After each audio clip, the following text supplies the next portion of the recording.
ഇത് പുല്ലല്ല കണ്ണാ, ഇതിന് പറയുന്ന പേരാണ് കഞ്ഞുണ്ണി. കഞ്ഞുണ്ണി നമുക്ക് എന്തിനാന്നറിയോ മമ്മി ഇതിൽ വളർത്തിയിരിക്കുന്നത്?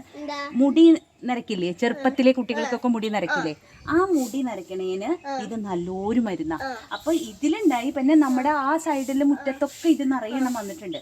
അപ്പൊ ഇത് കുറച്ചും കൂടി ആയി കഴിഞ്ഞാലേ ആ ഭാഗത്തിൽ ഇത് ഉണ്ടായത് ഇതിൽ ഉണ്ടായിക്കോട്ടെ വിചാരിച്ചു. എന്താണെന്നറിയോ, ഇതുകൊണ്ട് നമുക്കൊരു മരുന്നുണ്ടാക്കാം. എള്ളു കൂട്ടിയിട്ട് ഒരു മരുന്നുണ്ടാക്കും. ചെറുപ്പത്തിൽ മുടി നരയ്ക്കണ കുട്ടികൾക്ക് നമുക്ക് ആ മരുന്ന് ഉണ്ടാക്കി കൊടുത്താല് മുടി നരയ്ക്കണത്, എല്ലാ മുടിയും നരയ്ക്കണത് അങ്ങനെ നിൽക്കും. പക്ഷെ ബാക്കി ഇനി വരുന്ന മുടികള് നല്ല കറുത്ത മുടികളും വരും. അതുപോലെ തന്നെ ബ്ലഡ് ഉണ്ടാവാനും നല്ലതാ. ഓ, അതിനാണ് ഇങ്ങനെ. അതുകൊണ്ട് മമ്മി ഇത് പറിക്കണില്ല, മനസ്സിലായോ?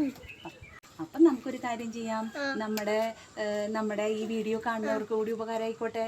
അവരുടെ വീട്ടിലെ കുട്ടികൾക്ക് ആർക്കെങ്കിലും ചിലപ്പോ മുടി നരയ്ക്ക് എന്തെങ്കിലും ഉണ്ടെങ്കിൽ അവർക്ക് എന്ത് ചെയ്യാം, ആ മക്കൾക്ക് ആ മരുന്നുണ്ടാക്കി കൊടുത്തൂടെ? അങ്ങനെ വേണ്ടവർ കമന്റ് ചെയ്യൂ കേട്ടോ, ഞാൻ പറഞ്ഞു തരാം. എന്തായാലും ഇതൊരു സക്സസ്ഫുൾ ആയിരിക്കും, എനിക്ക് ഉറപ്പാണ്. നമ്മുടെ വീട്ടിൽ ചെയ്തിട്ട് ഫലം കണ്ടെത്തിയതാണ്. അതുകൊണ്ട് ആർക്കാ വേണ്ട വെച്ചാൽ കമന്റ് ചെയ്താൽ മതി. ബാക്കി വീഡിയോ ആയിട്ട് നാളെ വരാം. ബൈ.